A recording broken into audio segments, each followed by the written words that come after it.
예. 갑자기 추워진 날씨에 다들 건강은 어떠신지 궁금하네요.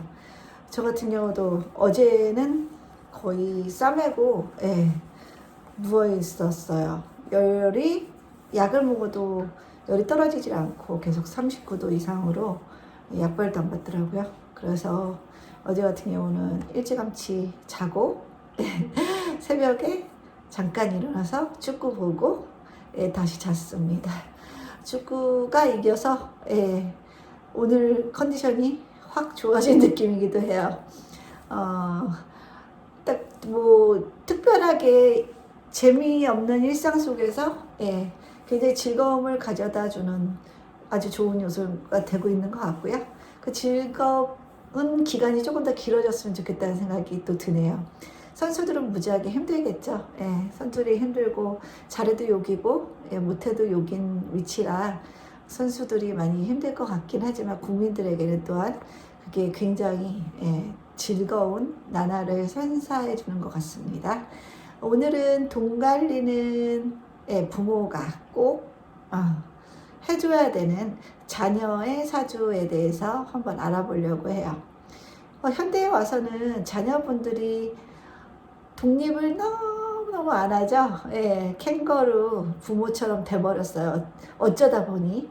뭐가 먼저인지 모르겠어요. 부모들이 캥거루처럼 싸서 키워서 그러는지 아니면은 아이들이 누울 자리를 알고 다리를 뻗는 건지는 모르겠지만 아무튼 독립기간이 이제 뒤로 계속 늦춰지면서 부모들한테는 노후에 그게 크나큰 위협이 되기도 하고요.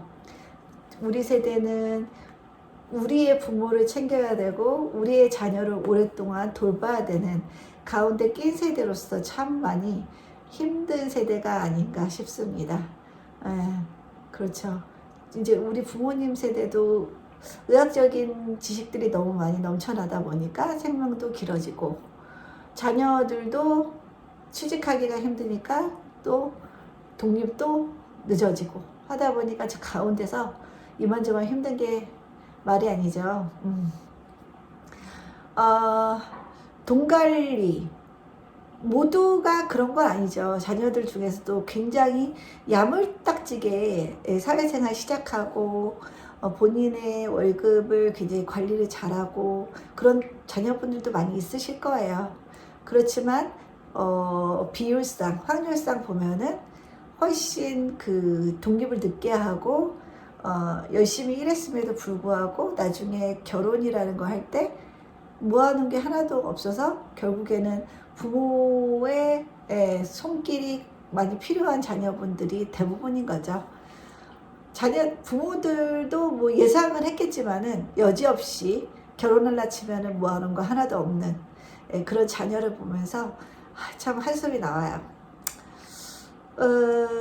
저희 때만 해도 이제 없으면 없는 대로 시작하고 없는 게 어찌 보면 당연하게 생각했던 세대였지만 요즘 세대는 상대적 박탈감, 상대적 빈곤감이 좀 강한 세대라 주변 다른 아이들과 자신을 많이 비교를 하면서 다른 부모를 부러워하고 다른 부모를 잘 만난 친구들을 부러워하고 그런 세대가 돼서 본의 아니게 열심히 살아왔음에도 불구하고 자녀에게 뭔가 당신들은 무엇을 했나요? 나를 위해서 뭔가를 준비를 했나요? 라고 반문을 자녀분들이 한다면 부모 세대는 너무 억울하죠.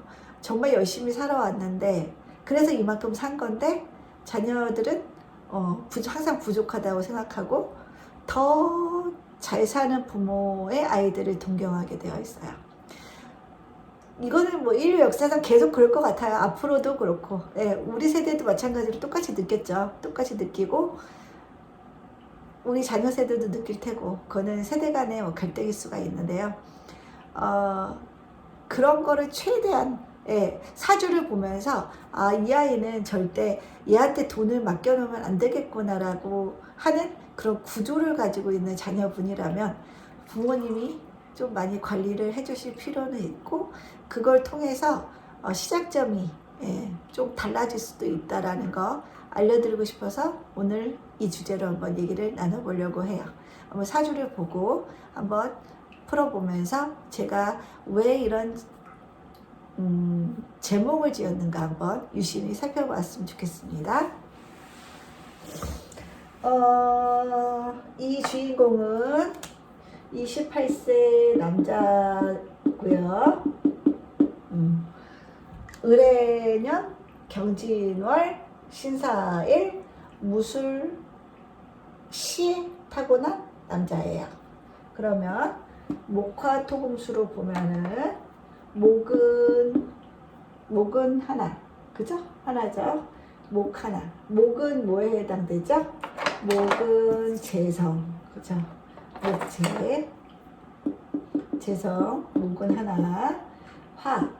화는 뭐죠? 관성이죠.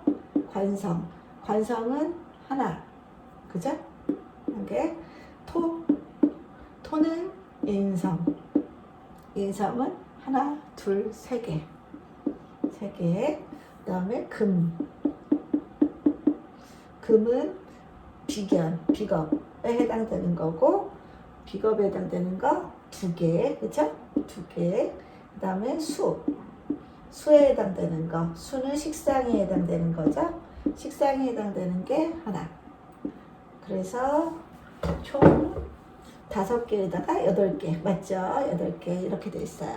그러면 이렇게 딱 보면은 인성에 해당되는 이 토가 좀 많아요. 그쵸? 인성에 해당되는 토가 많다는 건, 토가 많으면 상대적으로 극을 받는 인자는 수다. 그쵸? 수가 극을 받는다. 수라는 건 식상이다. 식상이 상대적으로 좀 극을 받고 있는 상태다 라고 볼 수가 있고요. 나머지는 이제 좀 적당하게 있는 걸로 보여집니다. 일단은 신금이 진월에 타고났고요. 천간의 신금은 신자진, 수운동을 하죠. 수운동하고 이제 신자진, 운동이 끝나는 묘지월에 태어났습니다. 그죠?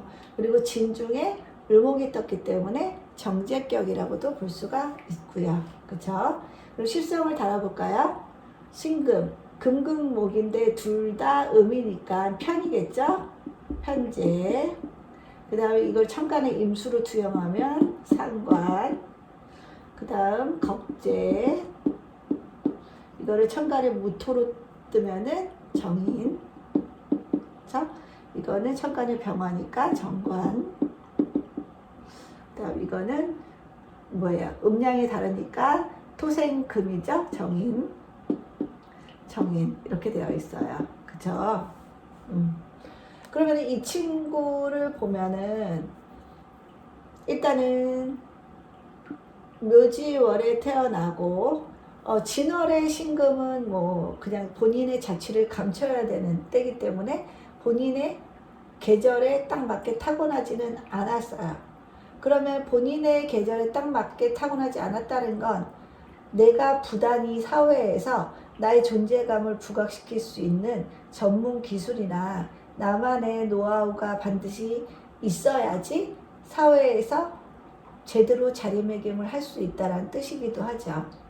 본인만 할 수 있는 자기만의 노하우를 반드시 가질 필요가 있다라고 볼 수가 있고요. 또 신금 입장에서는 천간에 겁재를 띄우기 때문에, 겁재를 띄웠다는 건 여러 가지 의미가 있어요. 내 돈이 들어오면 반드시 앞에서 딱딱 채가는 존재가 있다. 그렇죠? 쟤를 얘가 먼저 가져가는 거죠. 또 겁재는 여자가 들어와도 내 앞에서 딱딱 채가는 놈이 있다. 그죠? 그리고 겁재는 또 투쟁심, 경쟁심이 강하다. 또 겁재는 돈에 대해서 뭔가 투쟁심이 많기 때문에 돈에 대한 욕심이 많아지고, 욕심이 많다 보니까 약간 사행성이 있을 수도 있다 정도로 해석이 가능할 것 같고요. 이 신금 입장에서는 경금이 그래도 음일간일 때는 양의 겁재를 띄우고 있는 거는 그래도 바람직하다고 볼 수가 있고요. 어찌 보면은 신금에게 있어서 경금은 겁재이자 양인이라고도 볼 수가 있어요. 그쵸? 나는 신사로 있는 거고 사회에는 경금이란 겁재가 경진의 모습으로 있는 거예요.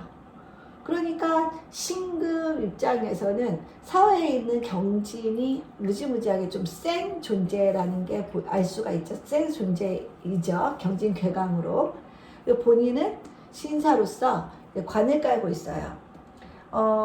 이 신금이 지지에 사활을 깔고 있으면 정관을 깔고 있는데 왠지 좋을 것 같잖아요. 그렇지만 대부분 신사일주들은 이 정관 사를 좀 부담스러워하는 경우들이 많이 있어요. 본인을 비추어주는 역할을 하기도 하지만 나름 사화도 화는 화이기 때문에 화로 인한 어떤 심적인 부담감 그런 것들이 이 신금에게는 약간 예민함, 까칠함, 스트레스에 취약함 그런 것들을 보여주게 하는 인자이기도 해요. 관성 때문에 항상 신경 쓰고 살아야 되기 때문에 항상 예민할 수밖에 없는 그런 일주라고 볼 수가 있습니다. 그런데다가 천간에 또 겁재를 띄우고 있다 보니까 또 누군가의 경쟁 속에서 항상 경쟁해야 되는 상황 속에 놓이게 되는 거고 그 경쟁에서 벌어지는 그런 일련의 사건들이 다 어찌 보면은 본인에게 심적인 부담감으로 다가올 수가 있다라는 걸 알 수가 있죠. 그렇죠? 그리고 진월이고 여기 해수가 있어요. 그러면은 여기 상관이 있고요. 그죠? 진중에 또 개수도 있어요. 그죠? 그러면은 제가 지장간도 항상 강조하는 게 지장간에도 사실상 뭐 무간이든 무인성이든 지장간의 그 글자가 이렇게 두 자 연속으로 이렇게 있으면 이거는 결코 수가 약하다고 보기는 어려운 사주가 됩니다. 여기도 수가 있는 데다가 진중에 개수가 딱 붙어 있기 때문에 이렇게 되면은 수기가 상당히 강한 걸로 볼 수가 있고요. 그래서 일단 수가 아주 약하지는 않은 사주다라는 걸 우리는 여기서 알 수 있고요. 그러면 지지에서 상관이 여기 정관에 의해서 상관 경관을 당할 수 있냐 없냐 이걸 또 논해봐야 돼요. 원래로 따지면은 사해충 해서 이 해수가 사화를 극하는 형태로 나타나요. 하지만 가운데 진토라는 게 있어서 상관이 폐인되어서 그죠? 상관이 폐인되어서 직접적으로 사해충 상관경관이 안 일어난다라고 생각을 보통 하게 되죠. 용어에만 집착하다 보면은 충분히 그런 해석이 가능하지만 이 사주는 진중에 개수가 있고 해중에 또 임수가 있기 때문에 이 해가 진에 이렇게 스며들면은 이 진토는 토로서의 기능을 잘 수행하기가 어려워요. 거의 기임탁수된 느낌의 토라고 보시면 돼요. 그러면은 기임탁수되어 있는 진흙벌의 이 토에 이 사화가 화생토를 해봤자 이 진토가 빳빳한 미토나 그런 글자로 변할 수는 없는 거죠. 아무리 사화가 화생토를 해도 이 진토는 끊임없이 해수가 스며들어가는 공간이기 때문에 토와 수가 섞여 있는 진흙탕의 개념이고 그러다 보니까 아무리 화생토를 해도 상관폐인은 일어나지 않는다. 그러면 어떻게 된다? 상관, 경관이 일어날 수 있다는 뜻이에요.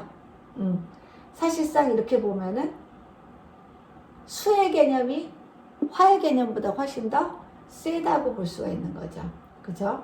그래서 이 사주는 상관폐인이 아니라 상관경관이 가능한 사주다라고 볼 수가 있고요. 그 다음에 또 이 사주는 여기 을목인 이 편제가 나랑 합의되어 있는 게 아니라 겁재랑 합의되어 있죠. 그쵸? 겁재랑 합의되어 있어서 이상해요. 그쵸? 내 편제가 내가 아닌 다른 남자하고 합의되어 있다. 이 얘기는 내 여자는 이 겁재한테 먼저 갈 가능성이 높다. 아니면 나한테 왔다가도 언제든지 겁재랑 합할 수 있다.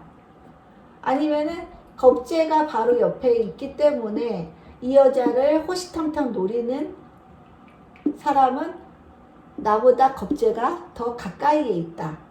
그렇게 볼 수가 있죠.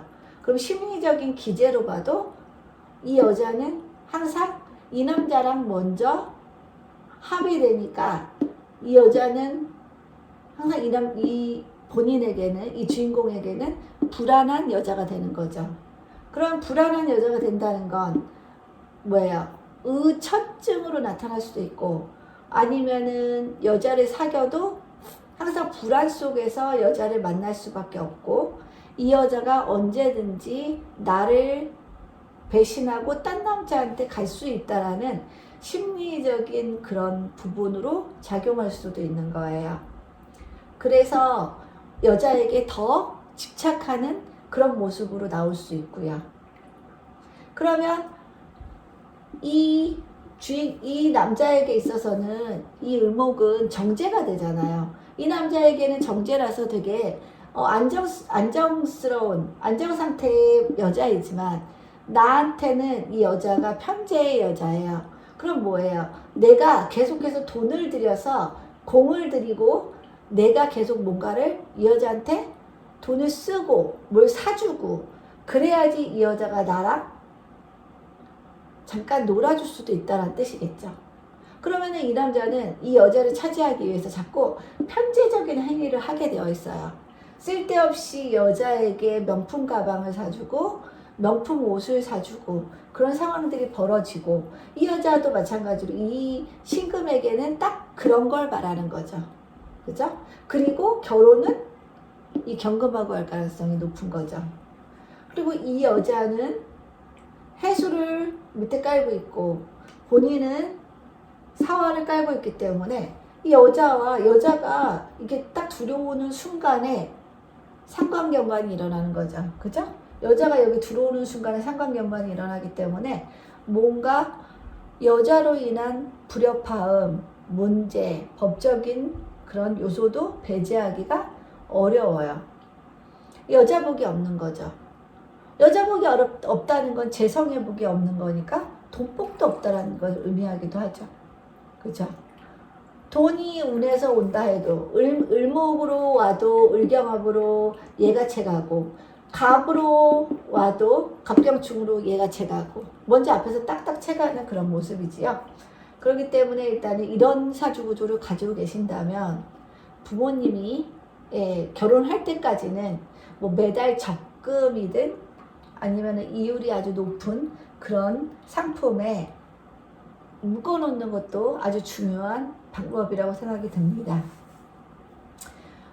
그리고 이 사주는 또 보세요. 이 사주의 아빠는 재성이죠. 아빠가 재성이에요. 아빠가 재성인데 아빠가 끌고 있는 게 해수고요. 그죠?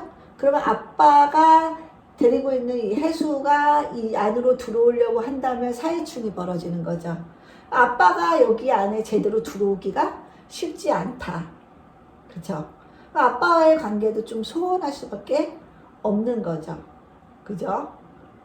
근데 을목은 사화를 필요로 하고 신금은 해수를 필요로 하기 때문에 이렇게 크로스가 이렇게 되겠죠. 크로스가 돼요. 그러니까 안 맞는다 하더라도 서로 필요로 하는 그런 구조예요. 뭔가 관계가 아주 깊기는 어렵지만 서로 끌리는 인자는 있다라는 뜻이고요. 그죠? 그리고 아빠가 내가 아닌 다른 형제랑 합을 하고 있다. 그러면 뭐예요, 이거는? 아빠가 나 낳고서 다른 자식 낳아서 다른 부인에게서 다른 자식을 낳고 그 자식을 키우는 그런 모습으로 딱 있죠. 그죠? 그럼 아빠가 재혼해서 다른 자녀와 묶여 있는 거고요. 엄마도 마찬가지로. 엄마는 인성이죠. 엄마가 진, 이게 술, 이렇게 있죠. 엄마도 이혼해서 두 명의 엄마를 섬겨야 되는 그런 상황이기도 하죠. 그죠? 실제로 이 주인공은 아빠도 둘이고 엄마도 둘이랍니다. 이 엄마가 결혼한 아빠 한 명, 그죠? 그리고 이 아빠가 결혼한 다른 엄마 한 명 해가지고 둘인 케이스라고 볼 수가 있어요. 그죠? 그리고 인성이 이렇게 많이 있다라는 건 의존성이 또 매우 강할 수 있다라는 뜻이죠. 임극식. 그러다 보니까 인성이 강하다는 건 내가 그만큼 살려고 고군분투하는 인생은 아니라는 거예요. 적당히 살고 싶어하는 그런 사주가 되는 거고요. 그죠?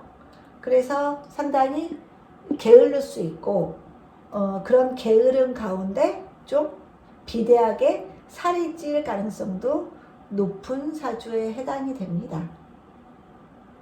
그죠? 그래서 실제로 이렇게 재성도 내가 아니 이렇게 된다는 건 육친에도 적용이 됐고, 그 다음에 육친에도 적용이 됐고 십성에도 적용이 딱 된 케이스고요. 그죠? 엄마도 이렇게 둘로서 엄마 자리가 또 깨져 있기도 하고요. 그렇기 때문에 실질적으로도 엄마가 두 명, 각각의 재혼에서 각각이 다른 배우자와 함께 살고, 아빠가 들어오려면 상관경관이 일어난다. 하지만 신금은 이 아빠가 가지고 있는 해수가 필요하고, 을목은 이 자식이 가지고 있는 사화가 필요하기 때문에 또 연결되는 접점은 있다 라고 볼 수가 있고, 그죠? 그리고 여기 겁재가 있다는 건 좋게 보면은 약한 신금에게는 기댈 수 있는 경금이란 겁재가 있다는 건 또 좋게 해석할 수도 있어요. 왜냐하면은 신금은 화기를 무엇보다도 가장 힘들어 하는데, 화기가 운에서 온다 하더라도 여기 경금이 화기를 먼저 한번 딱 맞아줘요. 화극금으로 맞아주고 남은 화가 이제 본인한테 미치는 거기 때문에 좋은 역할을 할 가능성이 상당히 높죠. 그런 면에서는 좋아요. 여기서 한번 화의 힘을 한번 빼준 상태에서 내가 화를 맞는다는 건 좋은 경우지만, 그래도 겁재는 겁재인지라 내가 그렇게 화를 한번 막아줬으니 너는 그것에 대한 대가를 내놔 라고 하는 게 또 겁재이기도 해요. 그러니까 막아준 방패막이에 대한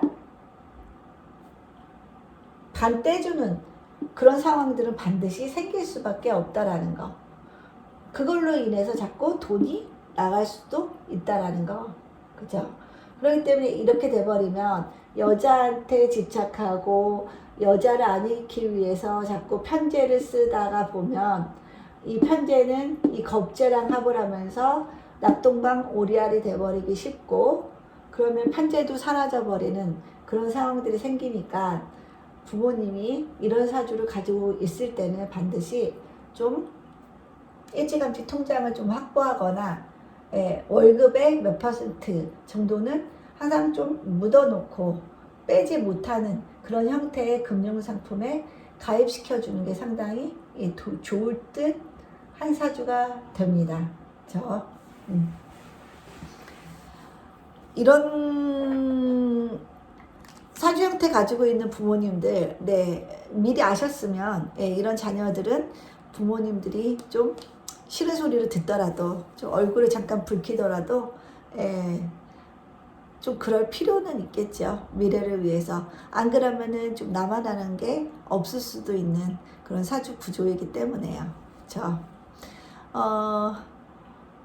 오늘 강의는 이걸로 마치겠고요.